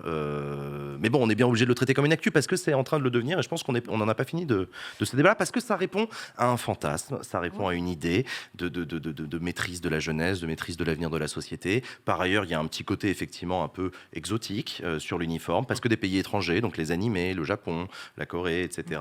Il y a un uniforme en Corée du Nord et un uniforme en Corée du Sud. Voilà, je vous laisse... Ce n'est pas le même. Alors, c'est pas le même, mais il y en a dans les deux pays. Je vous laisse tirer les conclusions que vous voulez. Le Royaume-Uni, Harry Potter, tout ça a donné aussi une image un peu glamour de l'uniforme. C'est vrai qu'ils sont mignons, ces enfants, avec le petit blason sur le côté. C'est vrai que c'est un peu classe et tout. Donc, bon, bref, j'ai dit beaucoup de conneries, mais enfin, Mais c'est dans la même lignée que le SNU, qui finalement va être obligatoire. Le drapeau et il y a vraiment un tour de vis un peu réac quoi sur tellement l'image de ce que doit être la jeunesse quoi. Non mais c'est clair. Et si vous n'êtes pas dans cette image là, ça va plus. Et alors que c'est un moment où vous avez une adolescence. C'est hyper compliqué. En fait, c'est un peu le bordel. On se cherche. Et en fait, si on est dans une situation où on se voit imposer comme ça des normes très rigoureuses de comment il faut être, comment il faut s'habiller, etc. C'est une bonne façon. Comment de les gens vont se le construire, wokisme. en fait. C'est déjà assez compliqué d'être jeune dans un monde qui est... clairement, avec la crise climatique qui nous arrive dessus, toutes ces problématiques-là. Et en plus, vous voulez leur ajouter un truc d'uniforme, de SNU, Donc c'est Prisca Thévenot, la nouvelle secrétaire d'État chargée de la jeunesse et du service national universel, qui a annoncé sa vocation d'aller vers une obligation qui deviendra une généralisation. Fin de citation. Je ne comprends pas ce que ça veut dire, mais d'ailleurs ces deux mots sont utilisés. Généralisation, obligation, de quoi on parle c'est pas encore très clair. Ça valait le coup de perdre Sarah El Haïry pour le coup. On y comprend En plus, on l'a rien. pas perdu en vrai. C'est vrai, parce que maintenant elle a la biodiversité, grosse expertise. C'est les insectes qui sont contents. Vas-y Malek. Mais donc c'est Emmanuel Macron qui nous vante l'autorité comme ça avec ce ton à chaque fois, c'est l'autorité. Donc c'est sa vision pour la jeunesse. Et c'est bien, il faudra qu'on le note et qu'on le prenne à témoin à un moment. Voilà la vision qu'il donne pour la jeunesse. Voilà, il y a des jeunes aujourd'hui qui sont dans une extrême précarité. Il y a des étudiants qui sont en train de survivre, qui crèvent la dalle, et de plus en plus d'année en année. Mais non, la priorité, c'est de savoir, est-ce que crop top, pas crop top? Parce que je me suis souvenu d'un petit truc. C'est vrai, je l'ai oublié cette polémique-là. Putain. Petite anecdote. C'était à la 2e de Backseat, saison 1. J'étais invité. Ok. Et Léa était en face. Et déjà, à l'époque, polémique, crop top. Je crois que j'avais mis un crop avec top. Emmanuel Macron. Exactement. Tu portais un crop top, je me souviens. Exactement. Backseat au cœur de l'actu depuis 2 ans, qu'est-ce que je te dis? Donc il y a 2 ans, crop top, pas crop top. Maintenant, abaya, pas abaya. C'est ça la vision purée pour la jeunesse. On n'en peut plus. Et encore une fois, c'est des mecs qui sont en train d'expliquer à des nanas comment s'habiller. Ah bah ça. Purée. Ah bah oui. Bah oui. Sommes-nous surprises? C'est ça en fait. Ça s'appelle le patriarcat. Oui. On a l'habitude. À force. Ouais, c'est clair. Ouais. Non, mais c'est vrai. Mais c'est vrai qu'il y a eu l'affaire du crop top. Quoi. Et moi, quand j'y réfléchis, j'étais au lycée avec des nanas qui portaient la baya, parce qu'on nous vante aussi la baya comme un nouveau truc de mode. Bah oui. J'étais au lycée il y a 13 ans, et donc j'avais des nanas dans ma classe qui portaient des abayas, qui étaient des fois voilées ou pas quand elles arrivaient à l'école, elles le retiraient en rentrant à l'école, donc qu'elles respectaient la loi. J'avais aussi des camarades qui étaient en crop top. Bon, ça les a pas empêchés de cohabiter, ça les a pas empêchés d'être camarades, ça les a pas empêchés de réussir et d'avoir des métiers qui sont extraordinaires aujourd'hui. Mais non, on vient ramener ce truc. En plus, la première interview de Gabriel Attal c'était dans la presse régionale, où il nous dit oui, la priorité, c'est le titre, c'est la baya. Donc après, c'est pas un secret. Clairement, là, pour le coup, le ministre a fait sa rentrée sur la baya. Il l'a assumé, communiqué de presse. Libération a fait un article sur comment les journalistes étaient incités à aller dans les établissements où il y avait des problèmes d'abaya. On a eu des échanges assez chauds avec le ministre fraîchement nommé. C'est pas un secret, je l'ai dit sur Twitter, donc je peux le dire là. Voilà, mais j'ai l'impression que tu as eu des échanges de textos avec Gabriel Attal. C'est un dialogue de sourds. Gabriel Attal m'explique que donc avec une abaya, on peut savoir de quelle religion est tel ou tel élève. Ce à quoi je lui rétorque que des amis à moi, juifs séfarades au Maroc, portent l'abaya. Donc ce n'est pas un vêtement religieux, mais un vêtement traditionnel. C'est d'ailleurs, j'ai pris là le petit Robert, c'est la définition même dans le petit Robert. On nous parle d'un long vêtement féminin qui couvre l'ensemble du corps, à l'exception du visage et des mains, traditionnel dans certains pays de culture musulmane. Voilà. Mais on veut s'entêter. Et ça me fait chier, voilà. Ça me fait chier qu'on ait fait cette rentrée et qu'on n'ait pas parlé des vrais sujets, notamment de cette fameuse promesse d'avoir un prof devant chaque élève. On nous a dit qu'elle était plus ou moins tenue, Et puis finalement, les syndicats nous ont dit qu'elle était loin d'être tenue. On rappelle que 3100 postes n'ont pas été pourvus au cours de la rentrée scolaire dans l'éducation nationale. 3100 postes vacants, des difficultés pour attirer des candidats vers le métier d'enseignant. On en avait parlé en fin de saison dernière des recrutements qui se faisaient sur des speed dating et tout, parce que l'éducation nationale était tellement à la ramasse qu'ils avaient besoin de profs pour la rentrée, ce qu'on peut comprendre, mais du coup, ils allaient les chercher. Les conditions de rémunération qui sont toujours sur la table et qui faisaient l'objet d'une négociation âpre entre Pape Ndiaye et les enseignants autour du pacte enseignant. Il en est où d'ailleurs ce dossier-là ? Je sais plus. Oui, on en avait discuté, je me souviens, en début de mois. Oh, l'émission mal préparée. Je regarderai ça et je vous tiendrai au courant, on en reparlera. Mais donc voilà, les négociations sur les salaires et sur les boulots et sur la fiche de poste des enseignants qui fait aussi partie des discussions. Plein de sujets à aborder au cours de cette année sur Backseat, chers amis. J'en profite pour vous rappeler que cette émission Backseat n'est possible que grâce à vous, chers amis, vous qui nous regardez sur YouTube, vous qui nous écoutez en podcast. N'hésitez pas, vous aussi, à faire partie du Club Backseat. Le Club Backseat, ce sont les personnes qui font un don mensuel pour soutenir l'émission. Vous allez sur la page KissKissBankBank de l'émission, vous trouverez le lien en description. Et vous aussi, vous pouvez avoir tous les avantages qui reviennent aux membres du Club Backseat. Je vous laisse découvrir ça. L'objectif de Backseat cette saison, c'est de réussir à récolter 30 000 € par mois de financement participatif, ce qui nous permettra de garantir une émission par semaine. On enchaîne, chers amis. Je sais que vous l'attendez avec énormément d'impatience. C'est parti pour le PowerPoint de Vincent.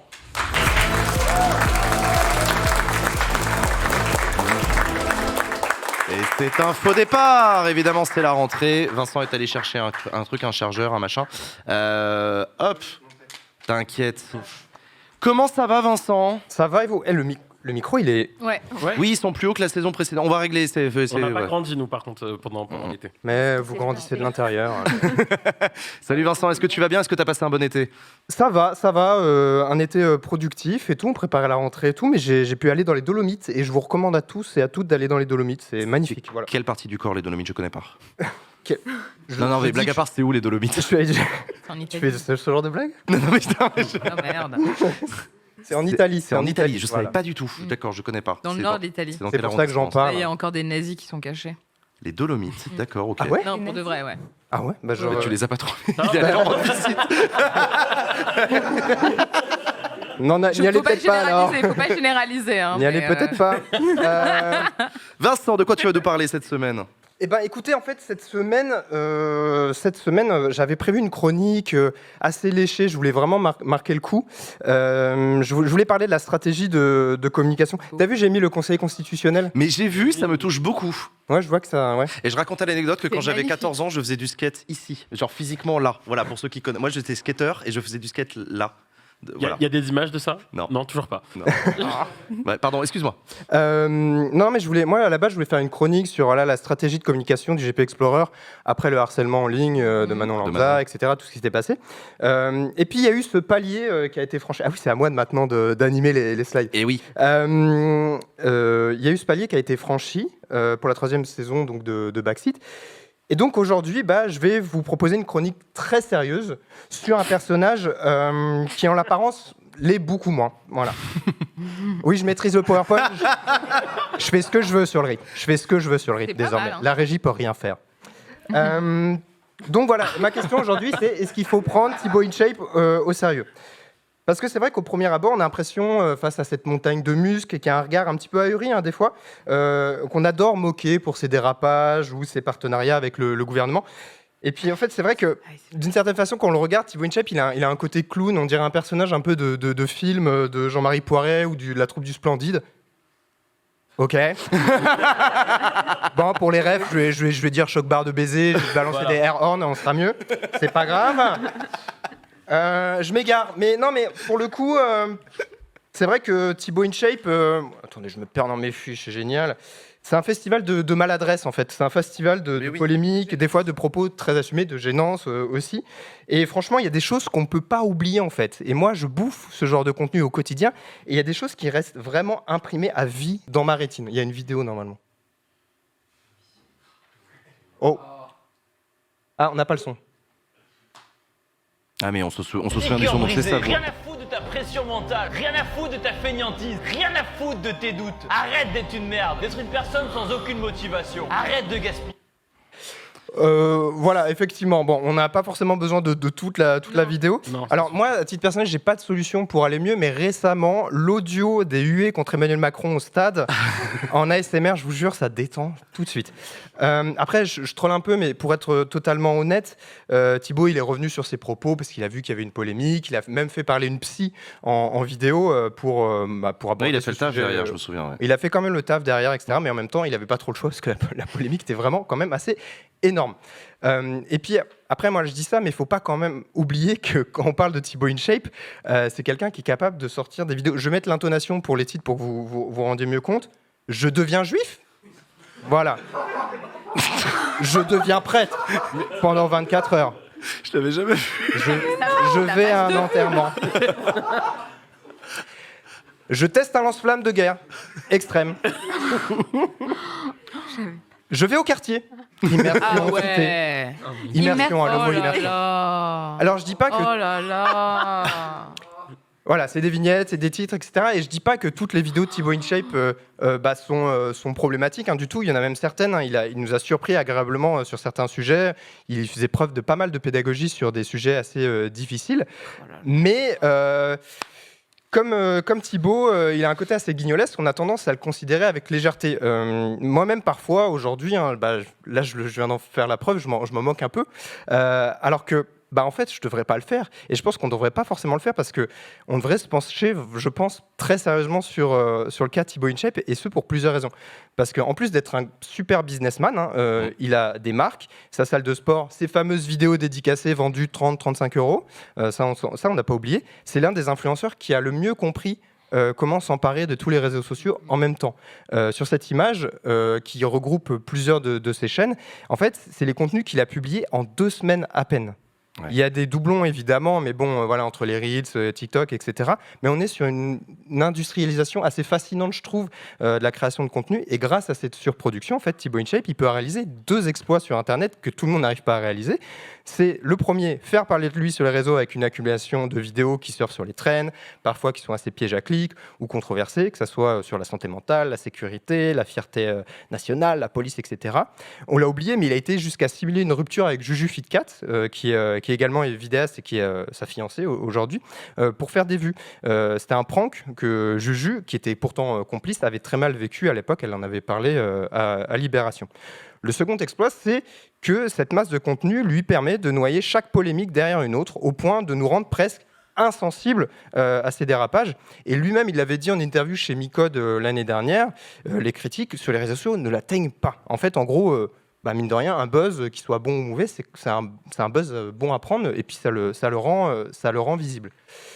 Et le risque de tout ça, c'est qu'on passe à côté du fond, parce que Thibaut InShape, il a une idéologie, il a des valeurs, il a une vision de la France, il partage même très clairement ses valeurs politiques ici et là sur les réseaux sociaux, que ce soit quand il fait des partenariats avec les différents corps de l'armée ou le SNU, chose que de moins en moins d'influenceurs acceptent. Lui, il montre qu'il est en accord avec les idées du gouvernement et qu'il est OK pour valoriser leur politique.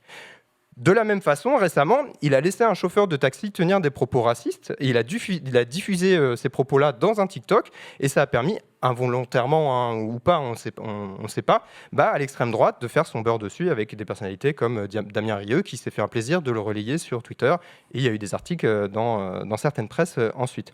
On peut parler aussi des stéréotypes misogynes qui sont légion dans ces TikTok, qui sont soi-disant humoristiques.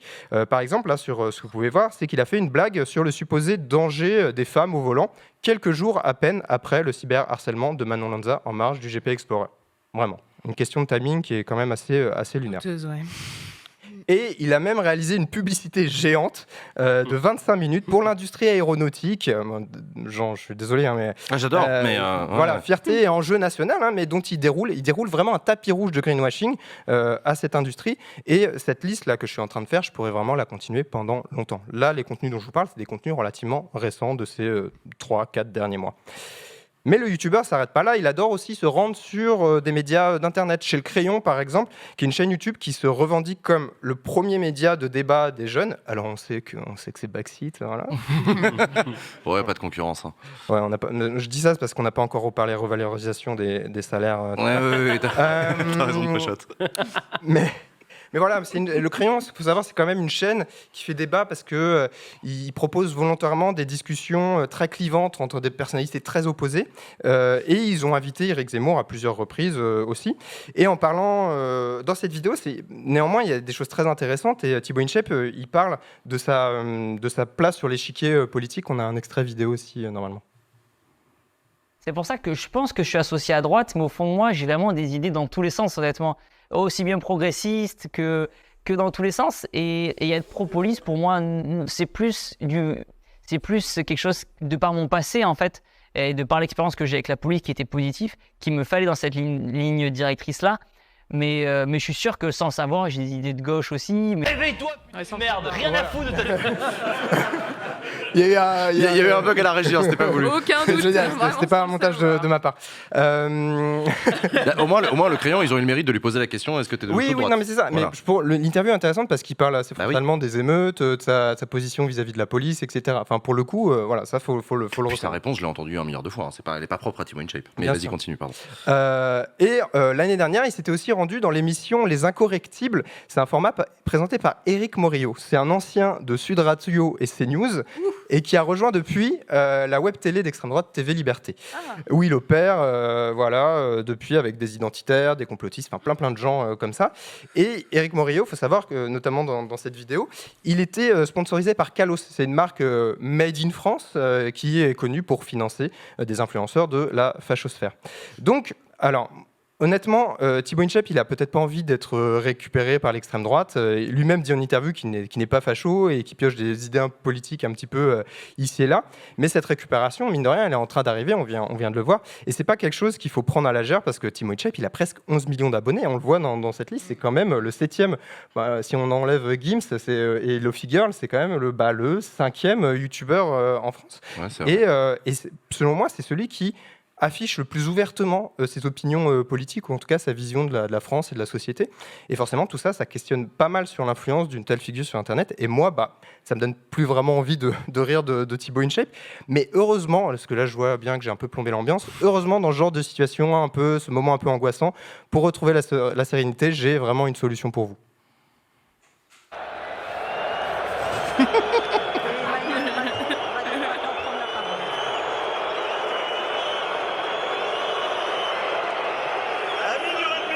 Je vais le faire.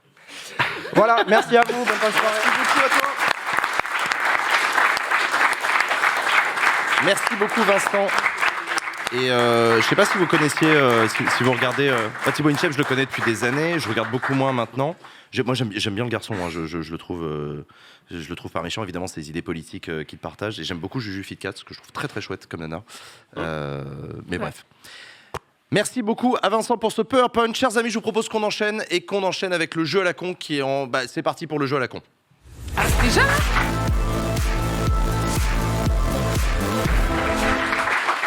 Et du coup, on n'a pas de générique jeu à la con, on est en train de le faire. T'inquiète, ça arrive. Cette semaine, chers amis, j'ai peur. On a un nouveau jeu. Ah. On a un nouveau jeu. Vous venez de voir qu'on vient de débrancher les écrans devant nous. Donc là, on n'a plus de retour et on n'a plus le chat non plus. Wow. Ah, mais j'ai Internet sur mon ordinateur. Voilà, moi aussi, je vais fermer le mien. Ah. Qu'est-ce qui va se passer ? On a décidé que cette année, on allait expérimenter d'autres jeux. Le quiz à la con, on va peut-être continuer à le faire, on va peut-être le changer de formule et tout. Mais là, sur cette émission-là, on s'est dit qu'on va faire le jeu du chapeau. Le jeu du chapeau, alors sachant qu'on n'a pas de chapeau... Ouais, on est à la ramasse, hein, excusez-nous, voilà, tiens, encore une fois. De quoi, t'as dit quoi ? Mais pourquoi on a au moins une casquette SLU? Le post-it, j'ai pas entendu, je comprends Et pas. une casquette CGT à paillettes. Ah. Le post-it. Ah, post-it, jeu de mots avec backseat. Ok, vous sentez pas obligé de me le dire dans l'oreillette, ce genre de blague. Le brainstorm. Attendez, j'ai rien expliqué. Donc, je vais vous distribuer des enveloppes. Vous avez du courrier. Chacun d'entre vous avez une enveloppe à votre nom. Attendez avant de Moi, je regarder crois ce qu'il y a que c'était dedans. du cash, je suis trop déçue. J'ai vu les enveloppes, je suis là, yes.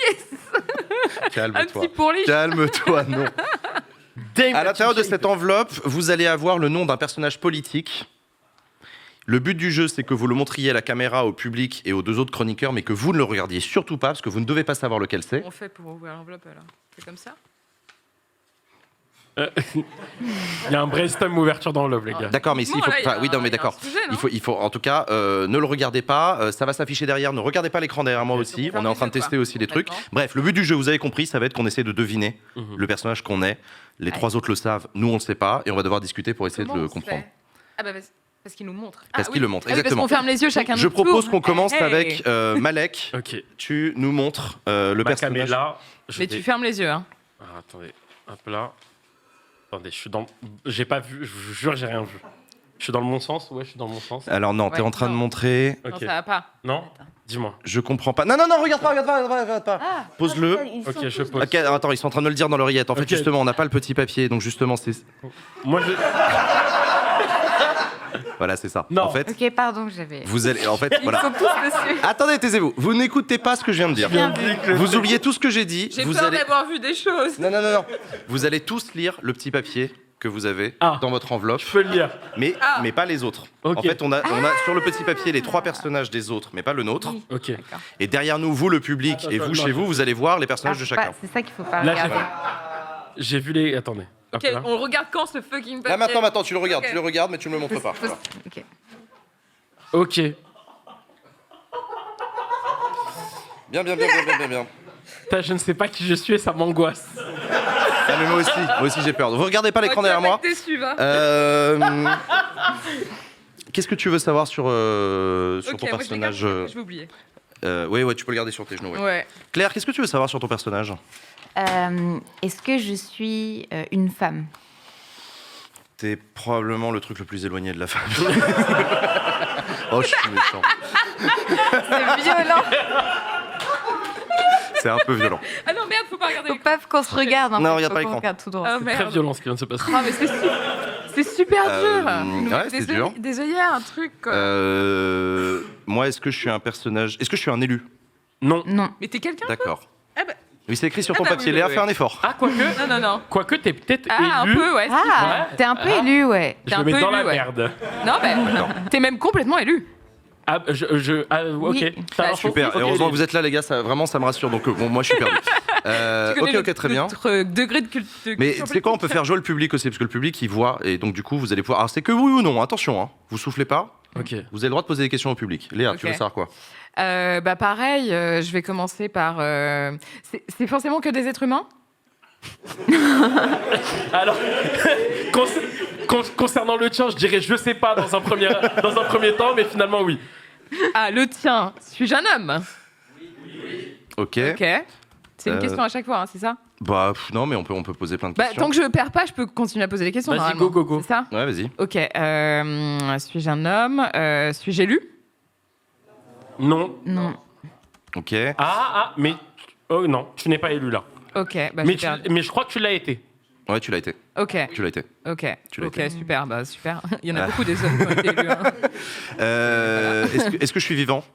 Oui. Oui. Ouais. Ah oui. Ça a l'air de vous rassurer. Ouais. T'es bien vivant, mon grand. Putain, je déteste. Est-ce que. C'est génial en fait ce jeu. Est-ce que je suis de droite? Non. Non. D'accord. Non. Vas-y, à toi. Moi, j'en ai pas posé du tout. Je suis un homme. Ok. Non. Je suis de droite. Non. Non. Ah bah t'es la citadelle. Non, je rigole. Non. Ok. C'est à moi. c'est à Ouais, moi. vas-y. Est-ce que je suis un homme politique? Mhm. Non. D'accord. Quoique, non, je rigole. Ah, c'est fort. Mon Dieu. Je suis élu. Attends. Qu'est-ce que je pourrais être? Oh là, je vous ai mis une colle. Non. Je ne suis pas élu. Non. non. Tu l'as été. Ah, je l'ai été. Il y a longtemps. Ah oui? Il y a longtemps. Ah, un petit moment, ouais, ça remonte. Oui, ça remonte. J'ai été première ministre. Non. Je sais pas. Oh, je te jure que non. Non. On l'aurait vu. Le monde serait différent. Ah, Le monde aurait dans une basculé. autre timeline, sans doute. Mais pas celle-là. Ok, moi je suis de gauche, j'ai élu, c'est chelou, je suis un homme? Oui. Oui. Est-ce que je suis une personnalité nationale? Oui. Tu l'es devenu. Je le suis devenu, est-ce que je le suis actuellement? Oui. Est-ce que je suis une ancienne gloire? Non. D'accord. À moi, du coup, un homme fut élu. Mais il y en a plein, quoi. Bah oui. Ah bah, de droite. Et suis-je de droite? Oui. Oui. Super, merci. Ok, bah je suis de droite. Je fus élu de droite ou droite? Non, droite. Droite. De droite. Droite. De droite. Alain Juppé. Non. Non. Je sais pas Mais du pourquoi coup, je pense à lui en premier. quand on propose un truc et que c'est faux, on a perdu ou on a des... Non, on continue jusqu'à ce qu'on devine. Ah ouais, on a le droit Ça de... peut être du très coup, loin. j'ai Vous quand avez même du gardé temps un là œil ce sur le soir, temps. Ok. Oh Claire, tu m'aides pas du tout. Je me suis déjà foirée sur le quiz à la con. Là. Est-ce que je suis Jean-Luc Mélenchon? Non. Non. Quoique, non, je rigole. Putain, je peux pas voir. Est-ce que je suis Antoine Léaumont? Non. Non. Ah, non, Ça non. aurait été marrant qu'ils mettent ça. Mais t'aimes bien Antoine Léaumont. Non, mais attends, t'as répondu Ah. deux fois. On t'a répondu deux fois non. Ah oui, c'est- pardon. c'est pardon. Alex, là. C'est- Ah, vas-y, on enchaîne. Ouais. Je suis communiste. Non. Non. Bah non. Alors, C'est compliqué. t'es communiste. C'est compliqué. Mais Tu ça es va pour une l'induire en révolution prolétarienne, ça a priori, on est dessus. Ouais, Ça va jusque-là, ouais. l'induire en erreur. Non, mais vous me faites flipper, là, les gars. Non, Bah, premier Doug. Je suis communiste. Mec, Bah, c'est la c'est question la moins compliqué. facile à répondre. Ça fait un siècle qu'on peut pas répondre à cette Attends, question. J'étais membre du Parti communiste Non, français. Non. non, Non, non, non, non. Du Parti socialiste. Non. Non. T'es pas sauce d'Em, ça c'est sûr. Oula. Ok. Et j'étais candidate à l'élection présidentielle. Oui. Hein. Ok, suis-je Arlette Laguillet? Oui.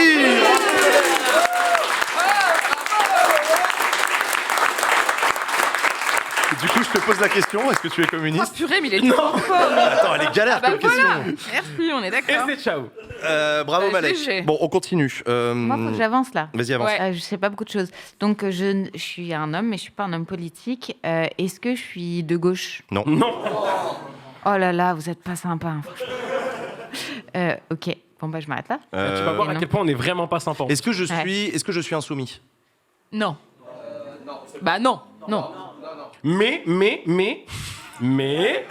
Depuis tout à l'heure, Mais- vos réponses, c'est Non, ça, mais vous en me vrai, rendez il faut ouf. faire oui ou non, sinon. Mais t'as rendu visite il y a pas très longtemps aux Insoumis. Non, mais arrête, tu Non, me mais donnes trop c'est- d'infos Ah non, mais là. les gars. Non, Non, mais toi, moi, tu je veux vais une galérer. promotion. Je suis Ségolène Royal. Non. Ah mais merde, c'est un homme. Pardon. Bah non, t'as perdu la Bon, du coup, j'ai licence. perdu. Ouais, c'est Aléa là. Alors, un homme de droite qui a été élu. Suis-je vivant? Oui. Oui. Oui. Ah merde. Mais t'as pas fait que de la politique dans ta vie? En plus, on a entendu parler de toi il y a pas très longtemps. Ah bon? Oui. Nicolas Ah. Sarkozy? Non. Non. Bah, il a fait que de la Ok. politique, lui. On a entendu parler de lui tout Ah oui, l'été. pardon. Malek, Non, il t'as a été entendu avocat. parler de lui C'est pas tout vrai, il a l'été. été avocat. Bah voilà, Qui ne j'ai. l'est pas. Oui, c'est vrai. À ce niveau-là, oui, bon, d'accord. Bah voilà, à toi, Malek. Ah bah non, t'as Hein, je me dis Non. que- je- Claire, vas-y. Ah oui, oui. Donc, est-ce que je suis un sportif? Non. Non. Quoique, non, je rigole. Mais j'ai du non à toutes mes questions. Ok, bon bah allez. Purée. Ah putain, merde. Non, En mais plus, moi, je tu suis peux perdu. trop l'avoir, Est-ce que j'étais à genre. la fête de l'humain? Oui. Oui. Est-ce que les journaux ont parlé de mon passage à la fête de l'humain? Ou pas plus que ça? Pas en masse. C'est pas là où on a le plus parlé de quoi. Ok, d'accord. Est-ce qu'on parle beaucoup de moi sur Internet? Oh, un peu, ouais. Oui. Est-ce que je suis une personnalité d'Internet? Ah, Est-ce que je suis influence? Tu l'es un peu de. malgré toi. Mm. Un peu. Oh putain, je suis chez Père. Mais faut pas que je me focalise là-dessus parce que là je vais être perdu. Remémore-toi là, toutes les questions que t'as posées.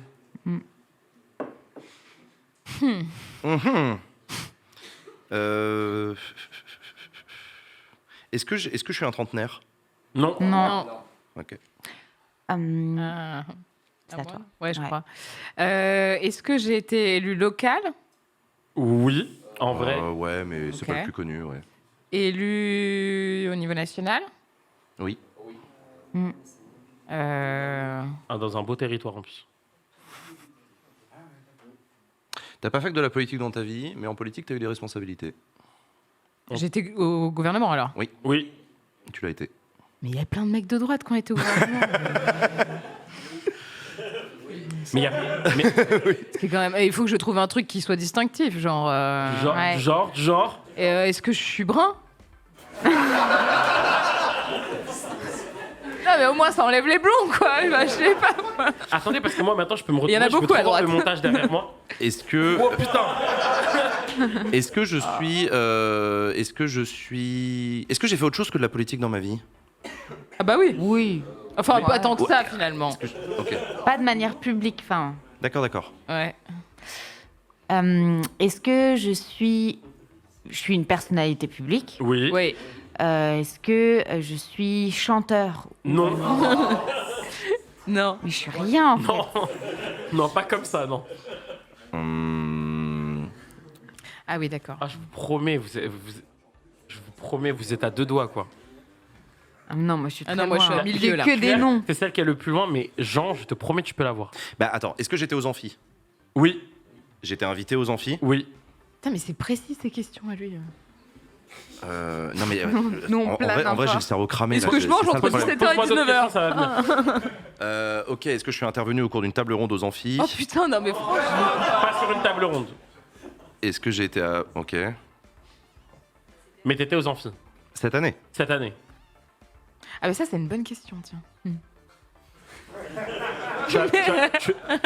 J'ai envie de te donner un indice, purée. Attends. Non, mais arrête J'ai été de député? faire le lèche-tâche. Non, tu n'as pas été député. J'ai jamais été député? Non. Donc c'est pas Aurélien Taché. Non. Est-ce que je suis... Ah putain, mais qui était aux amphis? J'en sais rien, j'y étais pas en ben, plus, pourquoi je pose la question? Il y avait beaucoup parlé de lui aux monde, amphis. hein. On a parlé de lui aux amphis, Jean-Luc Mélenchon? Non. Abattez la citadelle. Non, t'as dit non, c'est à moi. Vas-y, c'est à toi. Voilà. Donc, si j'ai fait autre chose dans la vie, est-ce que j'ai été chef d'entreprise? Non. Non. Pas qu'on sache, en tout cas. Non, c'est pas ça qui Pas de t'a manière rendu visible. célèbre. T'as été célèbre avant la politique, hein? Et Ouais. je peux même te dire que t'as été connu au-delà de la France pour ça. Ah ouais. C'est pas mal d'indices là quand même. Hein. Autant te dire qu'après être membre du gouvernement, c'est un peu rikiki après ce qu'il a fait. On en a parlé aux amphis. Putain, je suis fatigué. De quoi ils ont parlé aux amphis? L'Union. Non, ouais, vous ça, m'avez pas d'accord. Vous m'avez pas mis Nicolas Hulot quand même? Ah non. Non. Non.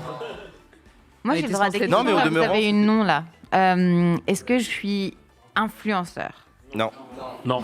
Mais tu peux poser d'autres questions, vas-y. Hein, t'arrêtes pas sur les noms. Est-ce que je suis acteur? Non. Non. Est-ce que je suis chef d'entreprise? Oui. Oh, est-ce que je suis Pouyanné? Oui.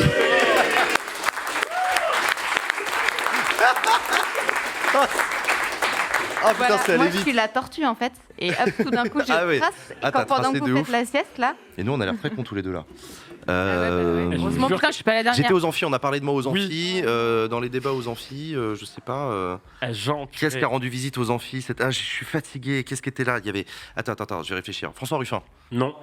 Bah, il y avait Je me souviens même plus On des avait la réponses. lumière sur toi.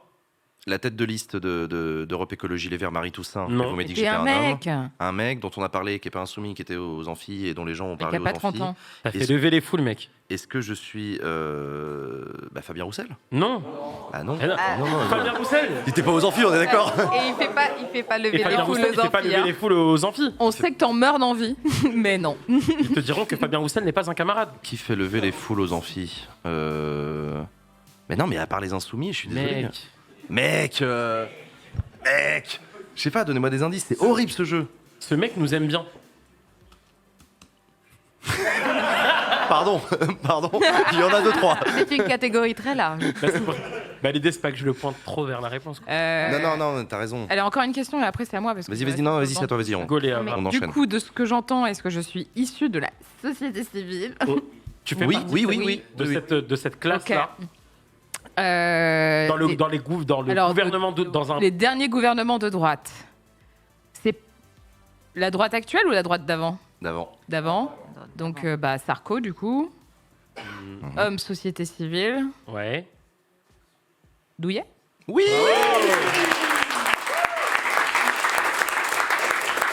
Ah bah merci, vraiment merci. Je sais pas pourquoi vous avez fait ça, mais merci beaucoup. Il reste plus que moi, c'est horrible, j'ai vraiment le cerveau cramé là. Je fais lever les foules, t'es marrant, toi. T'es à Il y a côté. personne à gauche fait lever les foules. Eh ben lui, Lui, il fait lever les foules. François Hollande? Non. T'es pas aux amphis non plus. Malgré lui. Non. Non, tu as joué un rôle François Ruffin. dans la mobilisation. Philippe Martinez? Non. Non, on a Non. dit qu'elle Il jouait un était rôle pas dans aux la Antilles, mobilisation. si. Mais dans quel. Ah, donc j'ai pas 30 ans, j'ai moins de 30 ans. Ouais. Ah non, il a demandé s'il était trentenaire. Il pouvait penser qu'il était plus vieux. Oui, non, je pensais que c'était plus vieux, donc j'ai moins de 30 ans. Ah, tu vas trouver, là. Bah attends, c'est quelqu'un qui est pas insoumis, parce que du coup, je pense direct à Louis Boyard. Non. Je suis pas influenceur, Comme quoi, la question de Non. blond ou brun était pas si débile. je suis un sportif, Non. Enfin, on je suis sait un pas, artiste, je suis un musicien, mais- Non, non, je suis non. un cinéaste. Pas non. Philippe Martinez, mais... Cracheur de feu. Laurent Berger. Non. Mais On a dit non Qui fait lever les foules aux amphis. On a dit qu'il fait lever les Qui foules. fait lever les foules aux enfants qui a 30 ans, ça peut pas être Laurent Berger, mais tu fais exprès. Mais à part une genre. hydrolienne qui. Non, mais honnêtement, là, je suis perdu, j'y arrive pas. Attends. Non, Il y avait qui arrête. d'autre Non, mais je te jure, je Aidez-le. suis fatigué. File-moi des indices parce que là, je. Alors, on résume, ok Ouais, vas-y, on résume. Il Homme, était aux amphis. Il a insoumis. fait lever les Ouais. foules. Insoumis, Il est pas c'est insoumis, compliqué. il est pas aux insoumis. Amphis. Il fait lever les Il a foules, fait il était lever aux les amphis. Il est nouvellement connu, c'est une figure émergente. figure. Il nous aime bien. Il nous aime bien, c'est une nouvelle figure. Manès Nadel. Oui. Bravo. Oh la vache. C'était vachement plus dur que ce que je pensais, Ouais. ce jeu. C'était vachement plus dur, mais c'était pas mal. C'est très fun. Je retiens le concept. Le concept, on valide, on le refera. Moi j'aime bien. Moi j'aime bien. Ouais, ouais, t'as gardé, ouais. Par contre, les montages avec les têtes mélangées, là, je sais pas. Franchement. Et en plus je peux jouer, ce qui Ouais, c'est est trop plutôt chouette.